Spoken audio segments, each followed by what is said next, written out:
정신과 의사들의 솔직하고 은밀하고 자상한 정신건강과 마음 이야기 내부자들 시즌 2입니다. 오늘도 저희 소개부터 드리고 시작할게요. 네, 안녕하세요. 정신과 의사 김지용입니다. 네, 안녕하세요. 혁경입니다. 네, 그리고 저는 방송 사회 맡고 있는 오동훈입니다. 자, 저희 이제 두 번째 시간, 시즌 2 두 번째 시간이죠. 네. 자, 첫 시간에 우리 리뷰자들이라는 컨텐츠를 녹음을 했었는데 네, 워낙 많은 분들이 들어주셨죠. 진짜 뻔뻔하다. 네, 희망사항이 담긴 얘기라고 생각을 하고 대박 났으면 좋겠네요. 네. 저희 사실 한 시간이 뭐야? 네. 한 10분 전에 첫 번째 녹음이 끝나고 바로 이어서 두 번째 녹음 들어온 건데 네. 좀 어떠셨어요? 오랜만에 팟캐스트 녹음했는데 끝나니까 다들 자축하더라고요. 잘하는 네. 것 같던데. 고생 많았어요. 네. 잘하더라. 괜찮았던 것 같아요. 수고했어. 저희가 편집하면 얼마나 나갈지 모르겠는데 2시간 계속 떠들었던 것 같거든요. 네. 네, 뭐 좋은 얘기 많이 했던 것 같은데 네. 자전거를 3종 세트만 계속 기억이 나네요. 이거 해보세요. 주변에 친구분들이 있다면 네. 이제 자존감을 올려주는데 괜찮습니다. 네. 저희도 뭐 유튜브 조회수가 어떻게 나오는지 몰라도 일단 촬영이 끝나고 나면 네. 항상 이 말을 하죠. 괜찮았던 것 같아. 잘하더라. 수고했어. 수고했어. 네. 네, 이렇게 3종 세트죠. 네. 계속 하다 보면 정말로 수고하고 정말로 잘한 것 같은 느낌이 들어요. 네, 그래서 네. 기분이 좋아져서 마무리를 하게 됩니다. 네. 지난 녹음도 괜찮았던 걸로 이미 네. 머릿속엔 그렇게 정리가 괜찮았던 됐어. 걸로. 너무 네. 잘하던데. 네, 네. 잘 나가지 않아도 운이 네. 없었던 걸로. 오랫동안 쉬었는데도 그 사이 다들 더 실력이 늘어서 모인 걸로. 예. 역시 그렇죠. 명불허전이라는 생각이 들더라고요. 어쨌든 네, 미리 저희가 말씀을 드렸던 것처럼 팟캐스트 시즌 2를 진행을 하게 됐는데 이제 쇼가 크게 세 가지로 나눠지죠. 그래서 저번에 진행했던 게 리뷰자들이라고 해서 영화나 책 속의 캐릭터를 분석하는 그런 시간이었고요. 두 번째 오늘 시간은 언택트이죠. 네, 말 그대로 비대면으로 진행되는 상담 콘텐츠입니다. 이제 예전에 저희가 팟캐스트를 할 때부터 많은 분들께서 저희가 오픈된 이메일로 이제 고민들을 또 보내주신 것들이 있어서 이런 걸 가지고서 이야기를 나누는 콘텐츠를 저희가 일찌감치 진행을 했었고요. 네. 이번에도 역시 진행을 할 예정입니다. 저희의 시그니처인 만큼 버릴 수가 없죠. 네, 그렇죠. 네. 이제 저희가 시즌 1 때는 그 얘 왜 이러는 걸까요? 로 했었고 시즌 1.5 1.5죠. 에서는 이제 노담 노노 내답 예스 로 해서 이제 사연 상담을 해드렸고 네, 지금 이제 언택트라는 이름으로 해서 사실 이름만 조금씩 달라지는 것 같기도 한데요. 아닙니다. 차이가 있어요. 네, 요번에 이제 차이를 두려고 네, 어떤 차이를 들 거죠? 열심히 저는 열심히 안 했어요. 지금까지는 무슨 마인드로 하시고요? 아니요, 열심히 했어요. 열심히 근데 사실 했어요. 얘 왜 이러는 걸까요는 정말 열심히 했었고 네. 노담 내답에서는 약간 그때 좀 저희가 다들 기운이 없고 맨날 힘들다는 얘기만 할 때라 솔직히 살짝 힘이 빠졌었어요. 네, 맞아요. 그래서 다시 시즌 1의 좀 마음가짐으로 하면 좋을 것 같고 그리고 이제 저희가 이 사연 상담에 추가로 네, 요 사연자분의 이제 말씀 중에 하나 키워드를 잡아서 네, 조금 더 깊은 저희들의 이야기를 좀 나눠보자. 네, 저희들의 이야기, 저희가 진료실에서 뭐 사회에서 들은 이야기들 자유롭게 좀 프리토크하는 시간도 그냥 상담에 추가돼서 좀 들어갈 예정입니다. 네. 그러니까 상담 플러스 알파 그렇죠. 그렇게 생각해 주시면 되겠네요.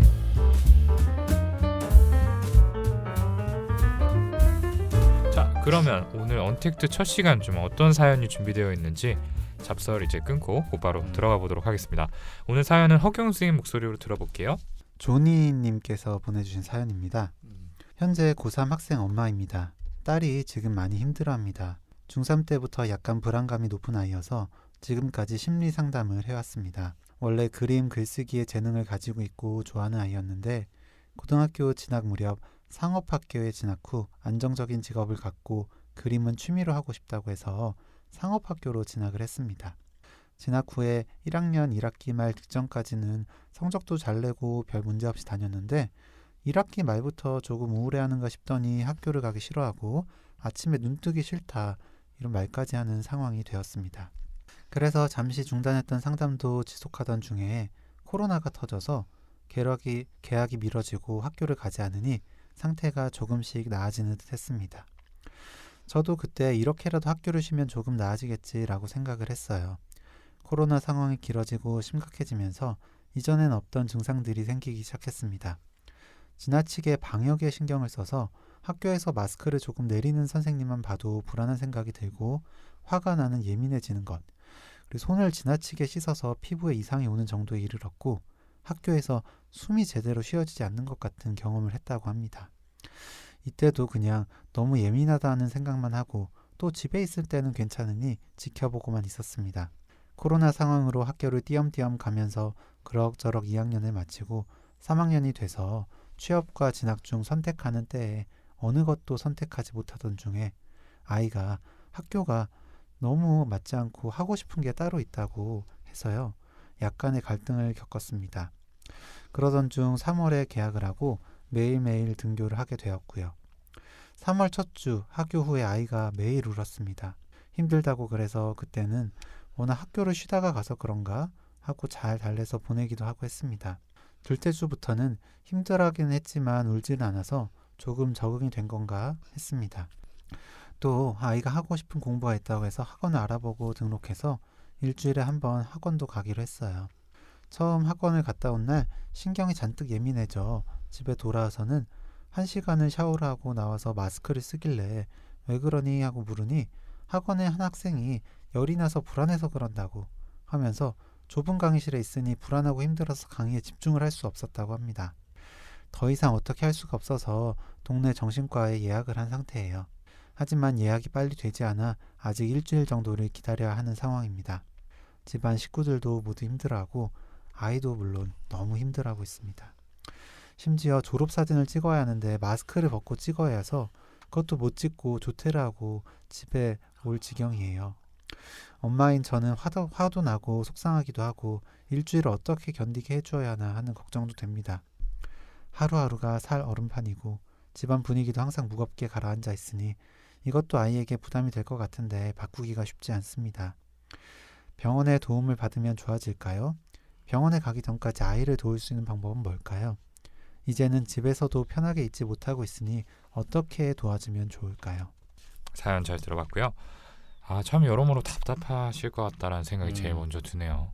네, 아마 따님도 되게 답답하고 힘들 거고 옆에서 지켜보시는 어머님도 마음이 이만저만이 아니실 텐데 좀 어떤 부분이 좀 얘기해 볼 만한 대목일까요? 아이고 너무 많이 힘드실 것 같고요. 일단은 확 심해졌죠. 예전에는 그러니까 불안감이 높은 아이랑 확실히 알고 계셨고 그래서 심리 상담으로 어느 정도 커버가 되던 것 같아요. 그런데 이제 스트레스 요인들이 여러 가지가 이제 다가오면서 지금 확 터진 상태죠. 그러니까 일단은 고3이다 보니까 진로에 대한 고민이나 압박도 많이 있었던 것 같고요. 네. 그리고 학교에서도 뭐 학교에 뭔가 모르게 불편한 게 있는 것 같아요. 네, 좀 우울해하고 학교 가기 싫어하는 말들. 학교가 너무 맞지 않는다. 네. 하고 싶은 게 따로 있다. 예, 그쵸. 이런 얘기를 했다고 했죠. 네, 그러다가 지금은 어쨌든 강박 그리고 불안 증상이 좀 이제 정말 치료가 필요한 정도가 돼서 일상생활을 많이 방해하고 있는 상태이신 것 같고요. 진짜 힘든 부분이 딱 하나로 짚을 게 아니라 워낙 여러 개가 있는 상황이고 또 삶에서 되게 중요한 고3 시기다 보니까 본인도 스트레스 받고 어머님도 스트레스 받고 정말 많이 힘드실 것 같습니다. 네, 참 어머니께서 이 화도 나고 속상하기도 하고 걱정도 된다라는 마음이 참 잘 어떻게 보면 정리해 주신 것 같아요. 네, 너무 이해가 돼요. 네. 네. 그러니까 이게 아이가 안쓰러운 마음도 있지만 사실은 또 엄마 입장에서는 이 시기가 중요한데라는 생각을 안 하실 수 없을 것 같고 네네. 이렇게 시간을 흘려보내도 되나라는 생각을 하다 보면은 또 화가 나는 마음도 분명히 있으실 거예요. 네, 어머님께서 분명히 되게 잘 대처하시는 분일 거예요. 네, 아이의 불안한 기질과 성격을 먼저 파악하고 이해하고 심리 상담을 꾸준히 해오셨던 것도 그렇고요. 지금의 이 변화들을 일일이 이렇게 캐치하고 있는 것도 그렇고 정신과 이미 예약한 것도 그렇고 저희한테 사연 보내신 것까지 그러니까 이런 마음을 들여다보고 마음의 문제가 진짜 의지의 문제가 아니라 그냥 정말 뇌의 문제고 전문가들의 도움을 받아야 된다는 거를 확실하게 알고 있는 진짜 깨어 계신 분이거든요. 이런 상황에서 정말 아이만 닥달하는 분들이 얼마나 많으신데 정말 제가 볼 때는 할 수 있는 그냥 최선의 대처들을 다 이미 하고 계신 게 아닌가 생각이 듭니다. 맞습니다. 사실은 병원에 대해서도 또 편견이 많이 있어서 이렇게 누가 봐도 힘든 상황임에도 불구하고 그냥 아이에게 감수하거나 이겨내기를 요구하는 부모님들도 계시거든요. 예, 이미 그렇지 않고 병원에 가실 예정이라고 하니까 그 부분만 해도 충분히 훌륭합니다. 네, 근데 어쨌든 간에 아이에게 아이의 마음 상태, 아이의 뇌, 정신 건강에 대체 어떤 일들이 왜 생긴 건가에 대해서 저희가 좀 더 자세하게 설명을 드려봐야겠죠. 저는 이 학생, 이 아이의 어떤 심리 상태 이런 뭐 특징을 이해하기 위해서는 좀 위험회피 기질로 좀 생각을 했어요. 아, 그렇죠. 네, 그런 어떤 위험해지는 상황을 이제 미리 예측하고 그걸 피하려 하는 그런 기질, 그런 성향이 높은 학생이라는 그런 생각이 들었습니다. 첫 번째 포인트로 그 고등학교에 진학할 때 있잖아요. 네, 지금 하고 싶은 공부가 뭔지는 모르겠어요. 근데 아마 그림 글쓰기의 재능을 가지고 있었다라고 한 걸로 봐서, 그리고 또 그림은 취미로 하고 싶다 이런 얘기, 그림이 여러 번 나온 걸로 봐서 지금 하고 싶은 공부 그리고 지금 하고 있는 공부도 그림이 아닐까 하는 생각은 들거든요. 근데 어쨌든 진학은 상업학교에 하고 그래서 안정적인 직업은 갖고 그림은 취미 정도로만 하겠다. 그러니까 리스크를 안지 않겠다라는 선택이잖아요. 물론 이 선택을 뭐 전혀 비난할 수 없죠. 비난할 수 없고 충분히 존중하지만 어쨌든 학생으로서 그런 중학교에서 고등학교로 올라가는 그 중학교 3학년이 생각하기로는 어떻게 보면은 그런 굉장히 위험한 거를 피하려 하는 그런 성향이 굉장히 크구나라는 생각이 들었어요. 그래서 그런 성향이 있던 와중에 계속해서 다른 압박감, 부담감, 스트레스가 생기니까 그런 안전과 관련된, 그러니까 지금은 코로나겠죠. 코로나로 인해서 나의 안전이 위협되는 이 상황에서 그거를 피하고 싶은 그런 마음이 굉장히 극대화가 된 게 아닌가 그런 생각이 들었습니다. 오동훈 쌤은 좀 어떤 생각이 들었는지. 아무래도 저희 중에 학생을 가장 많이 보시는 분이잖아요. 저도 뭐 비슷한 마음이었고요. 그냥 저한테 온다면은 좀 어떻게 대처를 할까 이렇게 생각을 했었고, 우선은 이제 진단을 고민을 했었을 것 같아요. 네, 이제 일단은 불안이 제일 메인이니까 아마 불안장애 계열로 생각을 했을 것 같고, 근데 이제 강박하고 이제 비슷해 보이는 부분들이 있죠. 그러니까 이를테면은 뭐 오염에 대해서 과도하게 걱정을 하거나 강박 중에서 흔하게 나타나는 모습들이 보여지는데 사실은 이제 봤을 때 강박에서 나타나는 전형적인 반복되는 사고에 대해서 이렇게 스스로 그게 너무 과도하다라고 생각을 한다든지 이게 좀 부적절한데 어쩔 수 없이 계속해서 한다든지 그런 부분들이 잘 보이지는 않는 것 같아가지고 일단은 강박증도 가능성을 배제할 수는 없지만 그냥 일반적인 불안장애 계통으로 조금 더 생각을 하지 않을까. 그래서 거기에 맞춰서 좀 치료를 진행하지 않을까 뭐 이런 생각들을 하면서 들었습니다. 네, 저도 진단이 이제 제일 헷갈리는 부분일 것 같은데 저희가 이제 그 대학병원에서 같이 근무할 때 예를 들어 이런 환자분이 입원을 하셔서 이 사람이 내 환자인데 이런 진단이다라고 저희가 이제 그 케이스 컨퍼런스 같은데 올리면은 아마 파이어가 났을 법한 케이스일 것 같아요.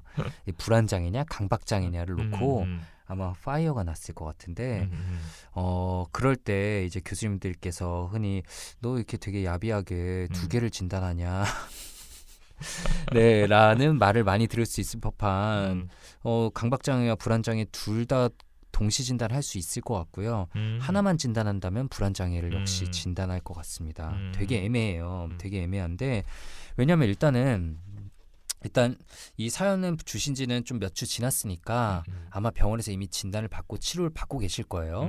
그래서 거기서 강박장애로 불안장애로 뭘로 진단받았을지 모르겠지만 당연히 직접 보신 선생님께서 저희보다 더 정확히 진단하셨을 거고요. 그렇습니다. 그 진단 믿으시면 됩니다.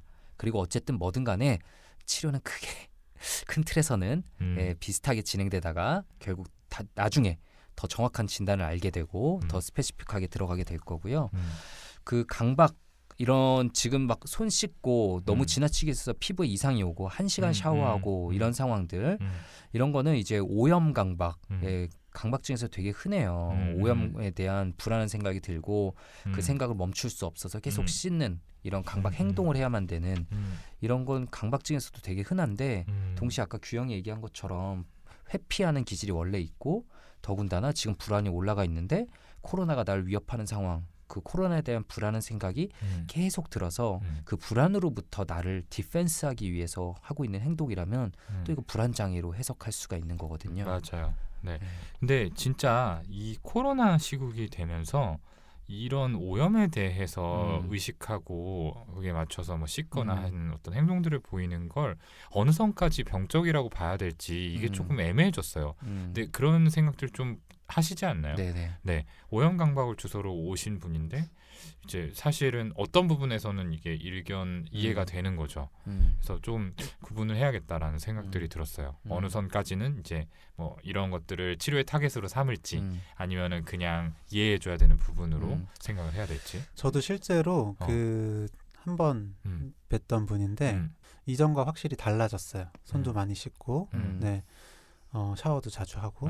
그런데 말씀을 쭉 들어보니까 병적이진 않다라고 저는 생각을 했거든요. 네, 분명히 이제 강박은 맞는데 이게 강박증, 그러니까 결국에는 일상생활에 지장을 줘야 우리가 병이라고 하잖아요. 그렇죠. 네. 네, 그 정도까지는 아닌 것 같아서 좀 안심시켜드리고 이제 나중에 더 심해지시면 오시라라고 했던 기억이 나거든요. 네, 그렇죠. 우리 사연의 학생은 어쨌든 일상생활에 분명히 지장이 생기고 있죠. 그렇죠. 맞아요. 네, 맞아요. 피부에 이상이 오고 네, 학교에서도 이제 숨쉬기 힘들고 그리고 졸업사진 사실 잠깐 내리고 쓰고 뭐 그러면 될 거를 그거 못해서 결국 조퇴를 하고 그렇죠. 거기서 그냥 잠깐 빠진 것도 아니고 조퇴예요.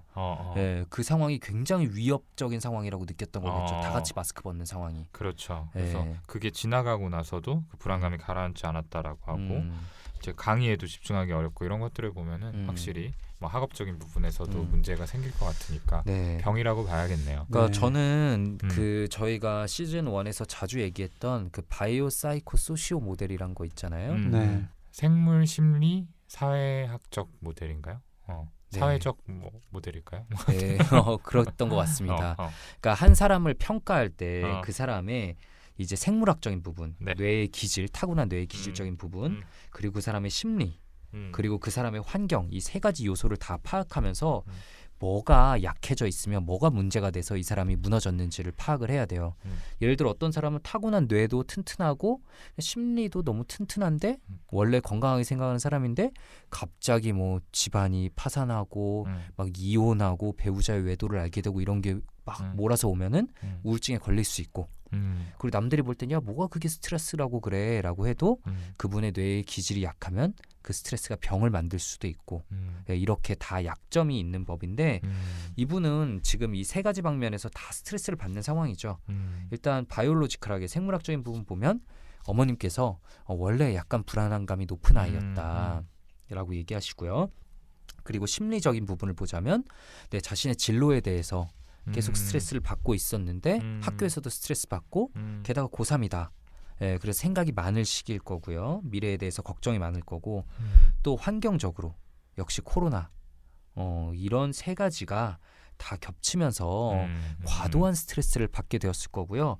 원래 좀 불안이 높은 아이라는 거 보니까 뇌의 이 세로토닌 시스템이 좀 약간 약한 분일 가능성이 있어요. 뇌의 세로토닌이 남들보다 조금 더 부족하거나 이렇게 생각하면 좀 더 편할 텐데요. 이런 만성적인 스트레스, 과도한 스트레스 상황에서는 이 세로토닌이 총알처럼 다 소모가 되거든요. 그래서 세로토닌이 다 떨어지고 나면 세로토닌이 부족한 질환에 걸리죠 이제.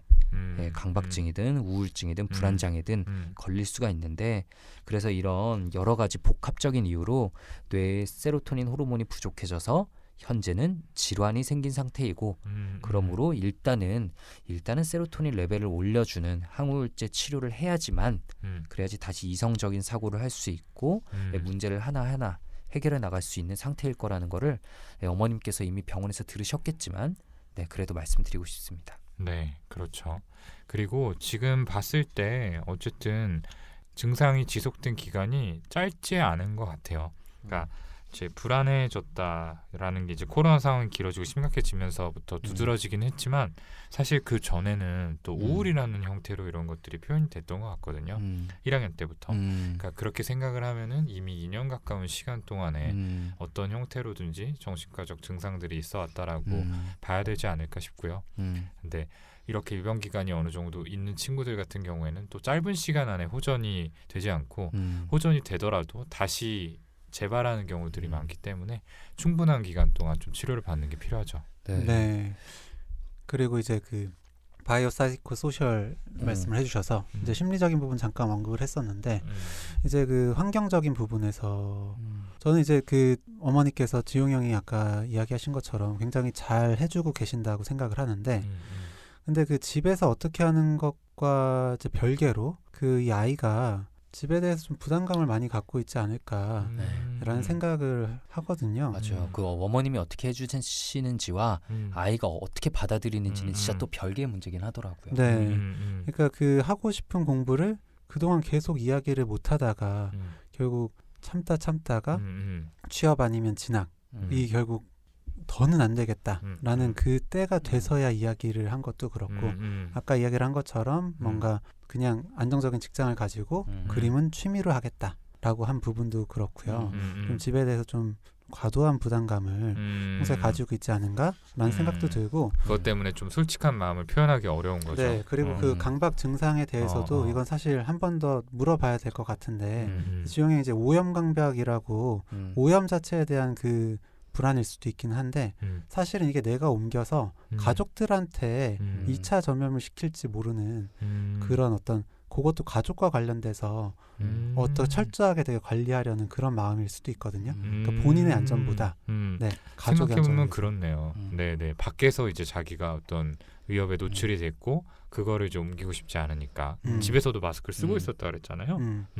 그러니까 그런 부분들이 이제 가족과 많은 부분이 연결이 되어 있을 것 같고 어쨌든 이번에 이제 치료를 시작하시면 이런 가족 관련한 마음들을 좀 들어보고 가족들도 도와주시면 좋을 것 같습니다. 그러니까 저랑 규영이가 지금 바이오 사이코 소셜 모델을 얘기했는데 이게 약물 치료를 하면 분명히 좋아지긴 좋아지실 건데요. 근데 약물 치료 하나로만 끝나는 게 아니라 역시 치료 역시 그 세 가지 분야에 다 들어가야 되는 거거든요. 생물학적인 부분은 약물로 좀 치료를 해주고 심리적인 부분 결국 더 깊게 들어가서 규영이 얘기한 것처럼 얘기가 들어가야죠. 아까 동훈이가 이제 우울 증상이 꽤 길게 있었을 수도 있다라고 말을 해주셨는데 저는 소아 우울증에 대해서 아주 잘은 모르지만 학교 가기 싫어하고 아침에 눈 뜨기 싫다 이런 것들 소아 우울증 겪는 아이들이 많이 하는 얘기 아닌가요? 많죠. 사실은 이제 감정을 표현하거나 인식하는데 아직까지 미숙한 경우들이 있으니까 그런 식으로 표출되는 경우 많습니다. 그리고 어쨌든 그 보면은 어쨌든 화가 나신다. 그리고 집안 분위기도 지금 무겁게 가라앉아 있다라는 걸 보면은 가족분들이 이 학생에 대해서 아이에 대해서 굉장히 관심이 많고 나아졌으면 하는 마음이 크신 것 같아요. 네. 근데 이게 정말 이전에는 우울의 가능성이 있고 지금 모습이 바뀌어서 지금 불안이나 강박의 모습인데 꽤 오래 진행이 됐던 것 같거든요. 그래서 사실 불안이나 이런 강박이 또 어느 정도 사실 거치고 나면 우울한 모습이 또 두드러지게 나올 수도 있어요. 네, 그런 것도 좀 미리 생각을 하시고 좀 길게 보셔야 가족들도 좀 덜 지치고 덜 부담을 주고 그래서 그 아이도 좀 더 빨리 좋아질 수 있지 않을까 그런 생각을 해봅니다. 네, 저도 치료가 사실 동훈이도 그렇고 규영이도 그랬는데 치료가 길어야 된다고 생각을 해요. 네, 당장에 지금 이 심한 정도의 불안 증상은 약물 치료하면은 뭐 꽤나 빠르게 좋아질 수도 있어요. 물론 좀 걸릴 수도 있지만 이 가라앉는 것 자체는 그래도 빠른 시기에 좋아질 수 있는데 그거에만 끝내는 게 아니라 대체 뭐가 이 아이를 이렇게 불안하게 만들었으며 왜 장기간 우울했는지 그리고 그런 심리들에 대해서 오픈하는 게 왜 힘들었는지에 대해서 얘기를 좀 깊숙이 들어가야 된다고 생각을 합니다. 그렇죠. 네, 병원에 이제 도움을 받아서 그런 부분들이 진행이 돼도 좋을 것 같다는 생각이 들고요.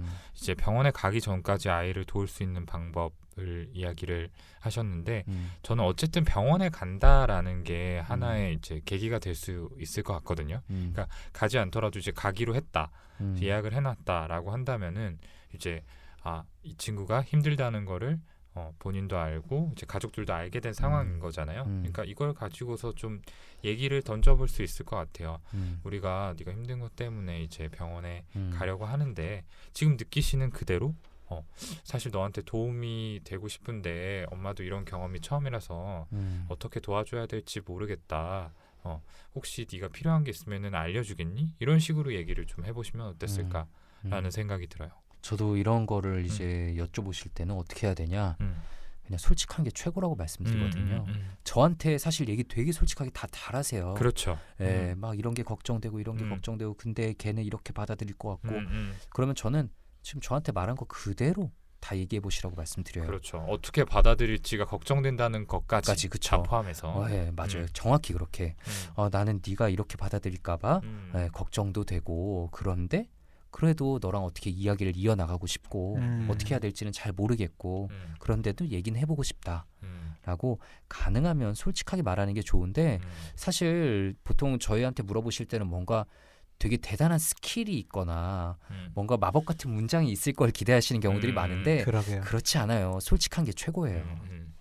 또 하나 말씀드리고 싶은 거는 이제 아까 규영이도 얘기해줬지만 어떤 이제 가족들에 대한 생각이나 이런 것들이 이 친구가 이런 증상을 보이게 되는데 영향을 줬을 거라고 한다면은 사실 이 문제는 그러니까 이 친구 개인의 문제라기보다는 어떤 식으로든 가족 관계에서의 문제가 뭐 이런 증상으로 좀 표출된 거라고도 볼 수 있을 것 같거든요. 근데 뭐 꼭 그렇지 않더라도 기본적으로 이제 소아청소년의 증상들은 가족 문제들이 관련이 있는 경우가 너무너무 많아요. 그러니까 직접적인 원인이 되지 않았더라도 증상을 유지시키거나 조금 더 악화시키거나 이런 식으로 반대로 또 좋아지게 만들 수도 있고요. 중요한 팩터로 작용을 하기 때문에 이 친구의 문제에 대해서 뭐 너만 나으면 돼, 너만 잘하면 돼라고 선을 긋기보다는 우리 모두의 문제다라고 인식을 하고 내 입장에서 이 문제를 해결하기 위해서는 뭘 할 수 있을까를 가족 구성원 각각이 조금 고민을 해주신다면은 조금 더 회복이 빠르지 않을까 그런 생각을 해봅니다. 네. 그리고 아까도 잠깐 말씀을 드렸지만 가족의 문제일 수 있다라고 해서 자책을 하시지 않을까 맞아요. 좀 그것도 걱정이 중요해요. 되거든요. 사실 이게 굉장히 잘하셔도 너무 잘하셔서 부담을 느끼게 되는 경우들도 굉장히 많거든요. 잘못해서가 아니라 그러니까 만약에 저희의 이야기를 듣고 내가 잘못했나라는 생각이 드신다면 꼭 그래서는 아닐 수 있다라는 걸 한번 알고 가셨으면 좋겠습니다. 그러니까 우리가 진짜 세상을 딱 흑, 백, 뭐 선과 악으로 나눌 수 없잖아요. 그래서 진료실에서도 가끔 깜짝 놀랄 때가 있습니다.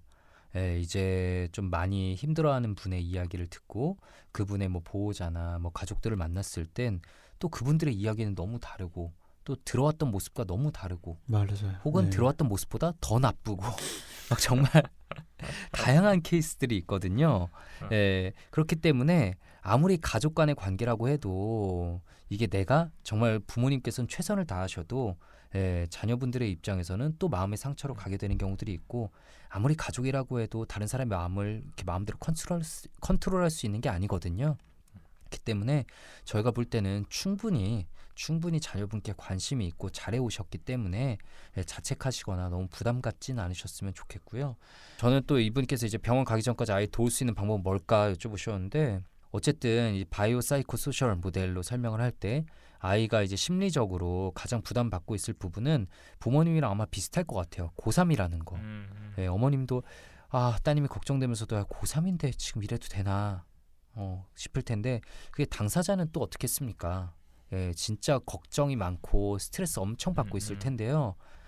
당연히 빨리 회복하시고 공부를 또 열심히 할 수 있어서 좋은 성적이 나오면 좋겠지만 지금은 공부에 대한 부담을 그냥 최대한 덜어줘야 되는 시기라고 생각을 합니다. 그래서 따님분과 솔직하게 얘기할 때 공부에 대해서 너가 지금 이 병 때문에 더 걱정하고 있는지는 한번 좀 물어보시고요. 그냥 병이 낫는 게 무엇보다 우선이다. 너가 낫는 게 가족들에게도 최우선이고 공부 물론 중요하지만 낳는 거에 이 공부에 대한 부담이 너의 질병을 악화시킨다면 두 개를 비교할 수 있는 가치가 아니다라는 거를 자녀분에게 확실하게 좀 전달해 주실 수 있으면 참 좋겠습니다. 네, 저희가 드릴 말씀은 이 정도로 좀 정리를 해볼 수 있을 것 같습니다. 아무튼 뭐 사연자분께서 이미 뭐 따님의 치료를 시작했을 거라고 생각이 드는데요. 지치시지 말고 또 조금 좋아졌다고 해서 조기에 중단하시지 말고 어렵게 시작한 치료인 만큼 끈기를 가지고서 또 지켜봐 주시면 좋겠다라는 생각이 듭니다. 네, 오늘 저희가 드린 말씀들도 또 사연자분께 작은 마음의 위안이 됐으면 하는 바람입니다. 네, 오늘 조니님이 보내주신 사연에서 뽑은 오늘의 키워드는 바로 진학입니다. 네, 진학, 진로 문제. 음, 네, 고3. 뭐 다들 경험해 보셨을 거고, 네, 들으시는 분들도 다들 고민 많이 하고 인생에서 참 고민 많이 하는 시점이 아닌가 생각이 듭니다. 처음 진학 고민했던 때가 언제예요? 문과, 이과 나눌 때죠. 요즘도 그런가요? 보니까 지금 통합됐다고 하는데 실제적으로는 다 나눠질 수밖에 없는 게 선택 과목별로 이게 갈리니까요. 네네네. 네. 저는 고등학교 때, 그러니까 중학교에서 고등학교 넘어갈 때 처음 고민했던 것 같은데 그때 저도 고등학교 갈 때. 과학고 가는 친구들이 좀 있었고요. 아, 네, 그리고 일반고를 가는데 일반고 중에서도 어떤 고등학교를 가는지 사실 중학교야 그냥 집 근처에 있는 중학교 가면 됐었는데 고등학교 때부터는 그게 좀 고민이 되더라고요. 아, 생각해 보니까 김종훈 선생님은 서울에서 학교를 나와서 아마 이 경험이 없으실 거예요. 네. 저희는 지방 출신이라서. 근데 형도 사실 뭐 외고나 과고나 이런 거 고민했을 수 있지 않을까? 그럴 급이 아니었을 수도 있잖아요. 저희 네. 어머니만 고민하셨고요. 너무 섣불리 던지시는 거 아닌가요? 저는 일말의 고민 없이 과고 갈 성적은 안 됐는데 외고 갈 성적은 됐었습니다. 아, 그렇군요. 네네, 그렇습니다. 훌륭하십니다. 외고 갈 성적은 됐었고요. 어. 하지만 고등학교는 너무 고민 없이 저는 저희 집 바로 옆에 있는 정말 1분 거리에 있는 고등학교를 어릴 때부터 갈 거라 생각했고 가고 싶었기 때문에 저희 어머니는 싫어하셨지만 거기를 갔습니다. 근데 뭐 거기가 워낙 이미 좋은 학교잖아요. 그러게요. 저희 때는 좀 그렇지 않았어요, 분위기가. 동네에서 나름 이제 놀리는 이름도 있었고요. 반쯤 포기한 학교라고. 개포 반포 이렇게? 네, 개도 포기한 학교와 반쯤 포기한 학교. 그렇군요. 네, 되게 유명한 명문 고등학교들이 가까운 네네. 곳에 따로 있었어요. 이제 서울고등학교, 상문고등학교 이런 곳. 저희 어머니는 정말 그곳에 가기를 원하셨는데 뭐 뺑뺑이에서 이제 반쯤 포기한 고등학교에 걸렸죠. 그렇군요. 네. 시험 보셨죠? 어떤 시험이요? 고등학교 입시. 그 반변성 배치고사 봤죠? 아니요, 그 진학할 때 시험 안 봤어요? 진학을 연합고사 같은 거 안 보셨어요? 진학을 위한 시험은 아니었어요. 아, 진짜요? 둘 사이의 차이는 왜 또 있는 거예요? 그러게요. 저는 지역 차이 아닐까? 저는 시험을 봤어요. 그러니까 일반 고등학교로 가기 위해서도 이렇게 성적별로 쫙 이제 리스트업이 돼 있어가지고 봤을 수도 있어. 네. 근데 그 시험은 근데 사실 어떻게 보면 인문계와 그 실업계 그 정도 나누는 정도여서. 그렇군요. 저희는 인문계가 학교별로 전부 커트라인이 있었어요. 그래가지고 이게 되게 무서운 게 중학교 3년 내신하고 연합고사를 합쳐서 이제 합격자를 뽑는 시험인데 시험 전에 선지원을 해야 돼요. 우리도 선지원했는데. 네, 먼저 지원을 하고 시험을 보고 그 다음에 이제 떨어진다 그러면은 제일 선호하지 않는 아래쪽에 있는 학교로 무조건 배정이 되는.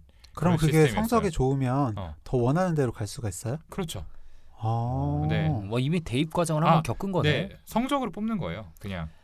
그래서 오동훈 쌤이 그 명문고등학교 나왔다고 그 지역 최고의 명문 나왔다고. 저 그 지역 최고의 명문 못 나왔어요. 아니야? 네네. 거기가 최고의 명문 아니었어? 네네네. 그럼 밀린 거예요? 네, 저는 두 번째 학교에 갔는데 이제 첫 번째로 이제 그 특수목적고 입시에 실패하고 너무 이제 쫄아서 이제 되게 제가 내신 성적이 되게 애매해요. 제가 원래 단판 시험에 되게 강하고 뭐 이렇게 꾸준히 관리해야 되는 성적에 좀 취약한 면이 있거든요.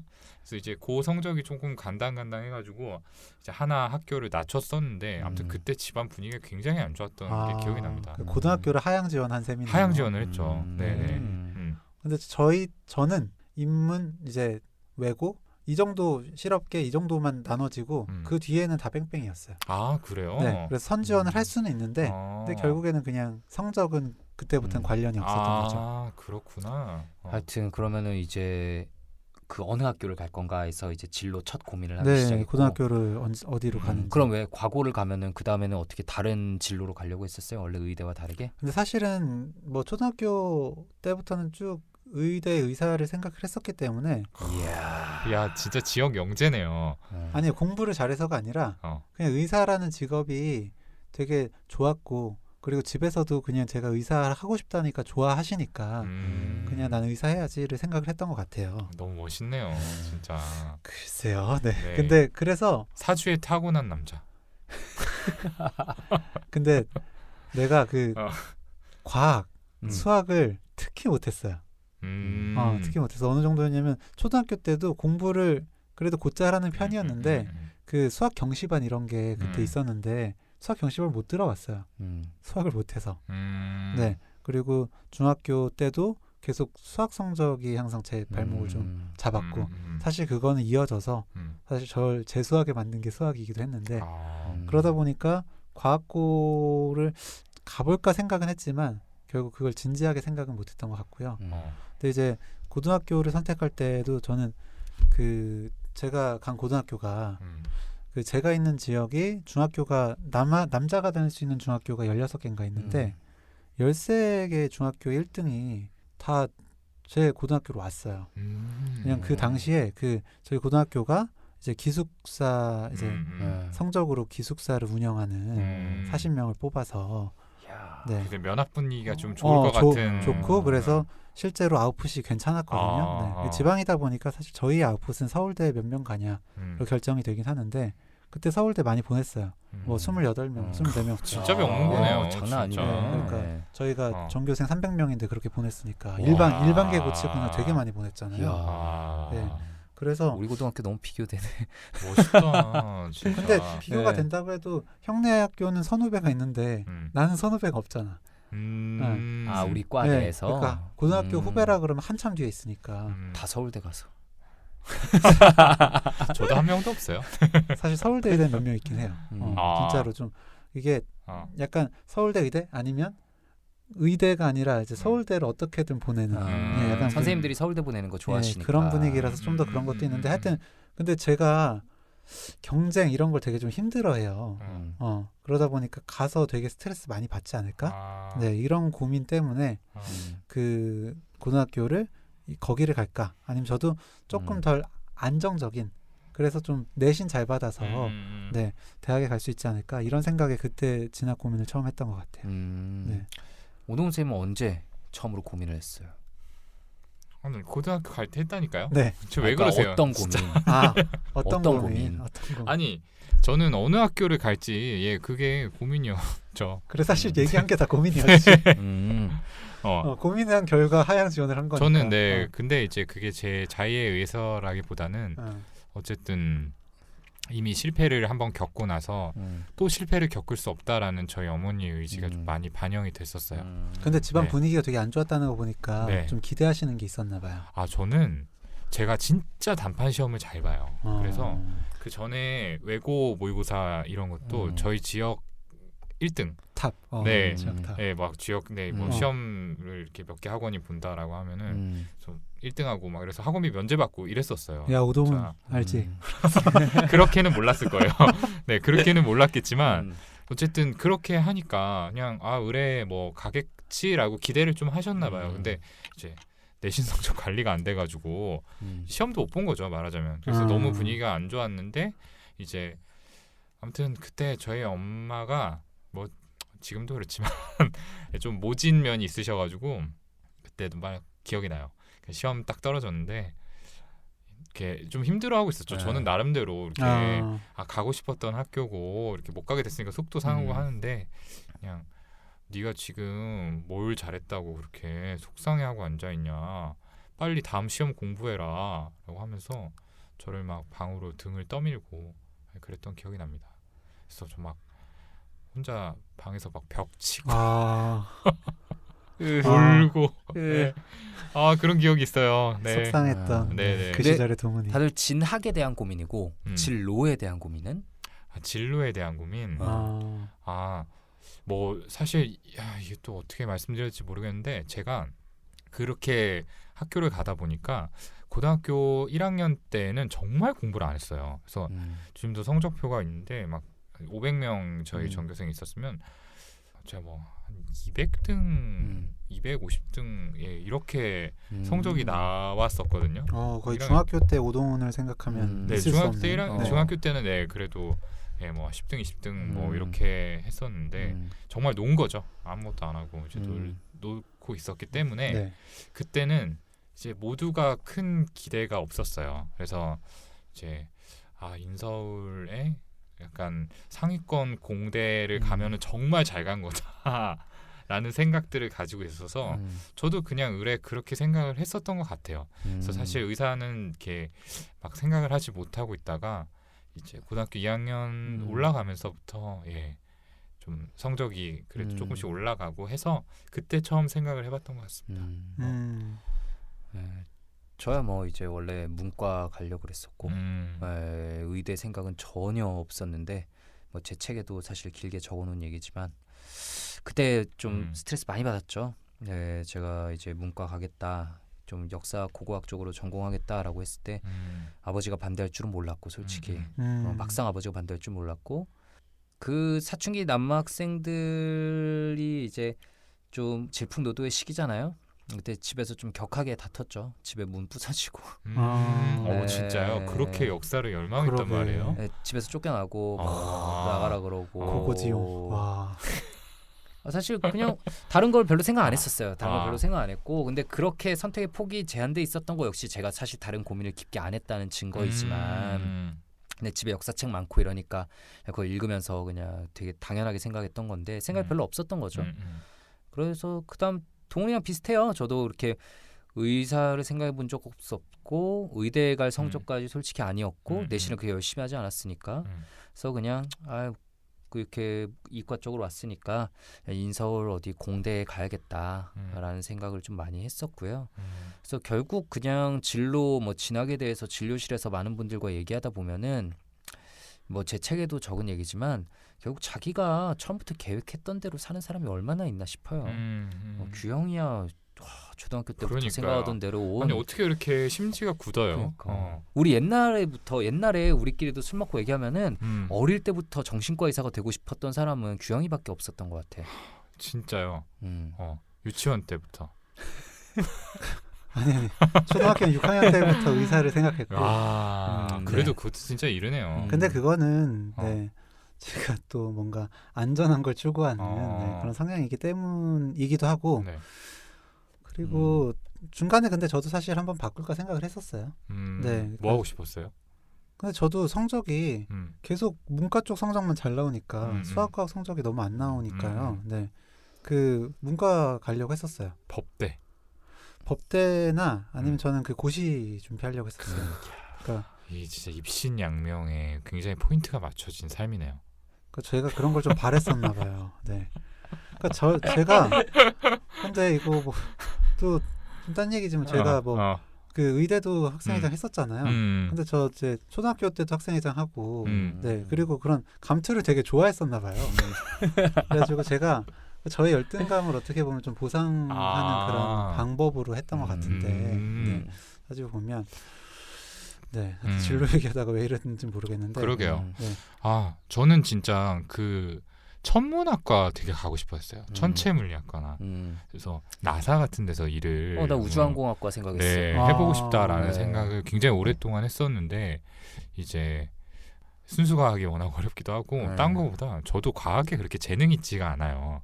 그래서 무슨 우주선 궤도 계산하다가는 굉장히 큰 사고가 날 수도 있겠다. 제가 하다가는 뭐 이런 생각도 들고 이거 들어갈 수도 없다. 이런 수준으로는. 네, 사실 그때 되게 고민을 많이 했던 게 저는 그 응용력, 이해력이 되게 풍부한 편은 아니었던 것 같아요. 네, 지금도 그런 생각을 많이 하는데 암기는 잘했어요. 그러니까 기술과정, 국사, 한문 이런 거는 저는 정말 잘했는데 네, 물리, 수학 이런 거 진짜 젬병이었거든요. 네. 그러니까 학교 선생님도 너는 왜 굳이 이과를 가려고 하냐라고 계속 이야기를 하셨던 거죠. 사실 제가 좀 더 유연하고 융통성이 있었다면 지금 이 자리에 없지 않았을까요? 네. 이렇게 재판석에서 이렇게 망치를 두르고 있었을 수도 있는데 아니면 질본 법전을 달달 외우신 상태로 또 저는 근데 보건복지부 고위 공무원이 그때도 되어서. 근데 막 되게 이렇게 되기보다는 뭐 물론 그때도 꿈꾸이긴 하지만 저는 경제고시 이런 거 네, 그냥 5급 공무원이 되고 싶었어요. 행정고시. 네, 네, 네. 경제고시, 행정고시 뭐 이런 거 봐서. 뭐 그동안 쭉 정신과 의사의 꿈만 가져왔는 줄 알았는데 좀만 얘기하니까 뭐 다 나오네요. 그럼요. 네, 다 고민은 있었다. 네. 그러니까 사실 들으시는 분들 중에도 지금 내가 하고 있는 일이 어릴 때부터 내가 꿈꿔온 일인 사람이 과연 얼마나 있을까 싶어요. 근데 이거 되게 자주 느끼는 건데 우리가 어릴 때 이제 뭐 위인전 같은 거 보면은 되게 어릴 때부터 나는 이렇게 될 거야 막 계획을 세우고 그거 하나씩 달성해가지고 이렇게 된 사람은 되게 위인이다 라면서 우리가 어릴 때부터 막 배우잖아요. 그래야 될 것만 같고 그러지 못하면은 좀 약간 실패한 것 같고 벌써. 그래서 좀 뭔가 도중에 한번 다들 이렇게 겪어본 약간의 낙오라는 거, 내가 원하지 않았던 길로 가는 거 자체에서 그냥 이미 실패했다. 내 꿈 달성하는 거 실패했으니까 이번 인생은 글렀다라는 마인드를 너무 젊은 나이 때부터 가지시는 분들이 진료실에 진짜 많은 것 같아요. 맞아요. 네. 진짜 맞아요. 그러니까 뭔가 이렇게 잘 짜여진 완벽한 삶을 사는 것만이 성공이다라고 생각을 하시는 것 같거든요. 차곡차곡 단계를 밟아와서. 네. 근데 사실 그런 삶을 사는 사람은 거의 없죠. 거의 없죠. 거의 뭐 얼마나 없고. 있겠어요. 예, 그걸 지향해야 될 필요도 없는 것 같아요. 저는 그 얘기 좋아하거든요. 그 예전에 모 예능에서 이경규 씨인지 강호동 씨인지가 나와서 어린아이한테 뭐 나중에 뭐 훌륭한 사람 돼야지라고 얘기를 했을 때 이효리 씨가 그때 같이 맞아요. 나왔었는데 네. 야 무슨 훌륭한 사람이야 그냥 살아 그냥 네가 되면 되는 거야 맞아요. 이런 네, 얘기를 그런, 했었거든요. 네. 네, 저는 그게 되게 인상 깊었어요. 네, 그냥 나로서 내가 그냥 어떤 주관을 가지고 살면 그걸로 충분한 것 같고, 네, 뭔가 짜여진 틀에 나를 억지로 맞출 필요가 없다라는 거. 네, 그때 내가 하고 싶은 게 조금 달라지고 바뀌더라도 그건 역시 내가 원하는 거라는 점에서는 뭐 다르지 않잖아요. 네. 그래서 진짜 우리가 어릴 때 결국 진로를 어떤 식으로 선택했었냐, 어떤 식으로 결정했었나 보면은 결국은 부모님께서 바라시는 방향, 그리고 그러니까요. 부모님이 제공하셨던 환경 네, 이런 것들에 네. 영향을 너무 많이 받으니까. 맞아요. 얼마 전에 유퀴즈 보는데 그 카이스트 총장님 나오신 거 봤어요? 아니 못 봤어요. 네, 카이스트 총장님도 어떻게 해서 그렇게 이제 과학자가 됐냐라고 했더니 그 어렸을 때 아버지께서 뭐 나중에 꿈이 뭐냐라고 했는데 과학자 되고 싶다 이런 얘기를 이제 쓰셨나 봐요. 그랬더니 너무 기뻐하면서 그걸 집에다 걸어서 이제 오는 사람마다 우리 아이가 이제 과학자가 된다고 한다라고 너무 기뻐하시니까 그게 동력이 돼서 그냥 됐다 하시더라고요. 네. 근데 사실 우리나라는 돌잡이 때부터 갖다 놓잖아. 맞아. 네. 네, 청진기 갖다 놓고. 부모의 욕구가 너무 많이 투영됐어. 네. 진짜. 그죠? 그게 사실 우리는 기억 못하는 사이에 우리에게 얼마나 많이 압박으로 들어왔겠어요. 그리고 그렇게 돌잡이하는 나라가 있나요? 네. 모르겠어요. 네, 요즘에는 별의별 게 다 올라가잖아요. 골프채도 올라가고. 마이크 올라가고요. 네. 유튜버. 네. 유튜버 완전 유명하니까. 네. 그렇구나, 진짜. 참 근데 이거 결국 뭐 우리가 여기서 골방에서 얘기하는 게 뭐 어떤 사회적 파급력을 갖겠냐마는 정말로 내가 뭘 하고 싶고 나는 뭘 좋아하는지에 대한 진지한 고민이 어린 아이들에게 필요한데. 맞아요. 그 시간이 그 기회가 전혀 주어지지 않아요. 받은 적 있어요? 없어, 진짜로. 나는 뭐 야구 선수가 하고 싶어요. 나는 뭐 뭐라 그럴까? 나는 뭐 공대에 가서 뭘 하고 싶어요라고 할 때 과연 그게 진짜로 너가 뭘 보고 좋아하는지, 그러면은 거기서 너가 진짜 현실적으로 잘할 수 있는지, 뭘 원하는지 이거에 대해서 얘기할 곳과 장소, 사람이 아무것도 없다는 거죠. 맞아요. 우리나라의 대화 패턴을 보면 뭐 좋아해서 노래 좋아하면 그러면은 노래가 왜 좋아가 아니라 그럼 노래 뭐 성공해서 뭐 되라 이런 식으로 바로 넘어가 버리니까 그걸로 어떻게 먹고 살 건데 할 수 있어? 이렇게 넘어가잖아. 왜 좋아하는 데가 안 나와. 네, 혹은 얼마나 잘하는데 뭐 이런 식으로. 그러니까 너무 현실적인 문제부터 생각하도록 만드는 것 같아요. 네, 그거를 조금 더 파고들어가지고 사실 뭐 파고들다 보면은 스스로 생각이 바뀔 가능성도 높잖아요. 네, 그러니까 급하지 않으면 기다려주면 좋은데 그런 게 좀 안 된다는 게 안타깝죠. 근데 뭐 또 안 되는 거를 그 마음들을 부모님의 마음을 또 비난할 수도 없잖아요, 사실은. 그럼요. 또 네. 먹고 살기 힘든 게 다 우리 세상이니까. 맞아요. 근데 그러니까 더더욱 학교 같은 곳에서 사실 이런 걸 제공해 줘야 되는 거 아닌가. 다 같이 고민할 수 있는. 그래도 예전보다는 좀 좋아졌다고 느끼는 게 진로 탐색 시간도 있고 그래요. 네. 저 초등학교에 한번 가본 적 있어요. 정신과 의사 뭐 하는 진짜? 사람인가. 예전 우리 농구 동호회에서. 네. 네. 제 친구도 한번 부탁하던데. 네. 그런 것들이 그래도 전보다는 와, 근데 저는 아직도 기억나는 게 어. 초등학생들 대상으로 이제 강의를 했고 애들이 정말 잘 들었어요. 진짜 열심히 들어주더라고, 고맙게. 그래, 끝나고 질문을 봤는데 첫 번째 질문이 돈 얼마 벌어요였어. 그래요. 근데 그 다른 방도 뭐 마찬가지였던 것 같던데. 다들 질문은 그냥 돈 얼마 벌어요? 그래서 얼마 벌어요? 아니 제 친구는 대놓고서 정신과 의사로만 하면은 흥미가 좀 떨어질 수 있으니까 유튜버로 하자 뭐 이렇게 하는 거예요. 근데 우리 그래서 우창도 같이 하지 않았나? 나는 다른 때 갔어요. 다른 때. 그 같은 학교에 저도 가고 다음에 닥터 프렌즈 그랬어요? 그 우창윤 친구도 가고 이랬는데 아마 그 친구도 그 질문 들었을 거예요. 의사로는 얼마 벌고 유튜버로 얼마 버냐고. 네. 그래요. 네. 하여튼 그 고민이 되실 때 네. 이제 원하시는 거를 당연히 다 못 하시겠죠. 네, 그건 어쩔 수 없는데 그 저희가 그 말씀드린 것처럼 그 누가 물어보지 않는다면 스스로 구체적으로 계속 질문하셨으면 좋겠어요. 나는 이걸 왜 좋아하고 어떻게 좋아하게 됐고 네, 이런 질문들을 계속해서 해 나가면서 나는 어떤 사람인지를 네, 아셨으면 좋겠고 그게 결국 이제 좀 더 본인한테 맞는 선택으로 이어질 수 있으니까. 네. 아마 지금 들으시는 분들 중에 나는 내 직업이 정말 좋다. 이 직업을 정말 좋아하고 추천하고 다시 해도 이거 하고 싶다라는 사람은 아마 그리 많지 않으실 거라고 생각을 합니다. 네, 진료실에서 자주 드리는 얘기예요. 네, 만족하시는 분들 거의 없습니다. 그렇죠. 네, 근데 그럼에도 뭐 어쩔 수 없이 좀 해야만 하는 상황들이 많이 있잖아요. 근데 그게 절대 실패한 인생이거나 잘못 살고 있는 게 아니라 다들 그렇게 많이 흘러가고 있고요.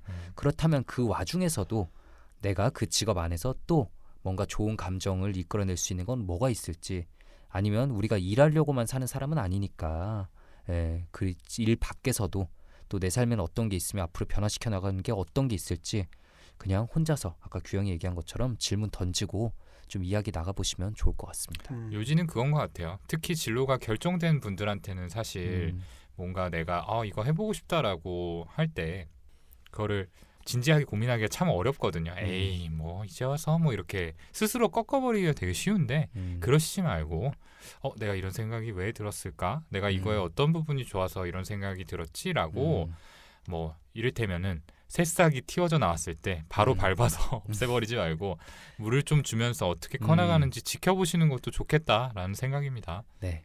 오늘 이제 사연에 이어서 이 진학이라는 키워드를 잡아서 조금 더 이야기를 나눠봤어요. 근데 이게 어떻게 여러분께 다가갈지 솔직히 저는 잘 모르겠습니다. 그러니까 앞쪽에서는 사연에 대한 이야기를 나눴고 뒤쪽에서는 이제 키워드를 중심으로 조금 가벼운 얘기를 섞어가면서 조금 더 편한 얘기를 드려보려고 했는데 좀 어떻게 받아들여지시는지 뭐 어떤 점이 좋고 어떤 점이 또 아쉽게 느껴지시는지 저희들한테 피드백 남겨주시면은 저희가 이 방송의 방향을 잡아가는데 정말 많이 도움이 될 것 같아요. 네. 오늘 긴 시간 함께 해주셔서 정말 감사하고요. 저희는 다음 시간에 더 양질의 콘텐츠 준비해서 다시 찾아뵙도록 하겠습니다. 네, 더 발전하는 모습 보이겠습니다. 네, 감사합니다. 감사합니다. 감사합니다. 수고했어. 수고했어. 괜찮은데? 잘하더라. 고생했어. 자전거래 3종 세트 잊지 마세요.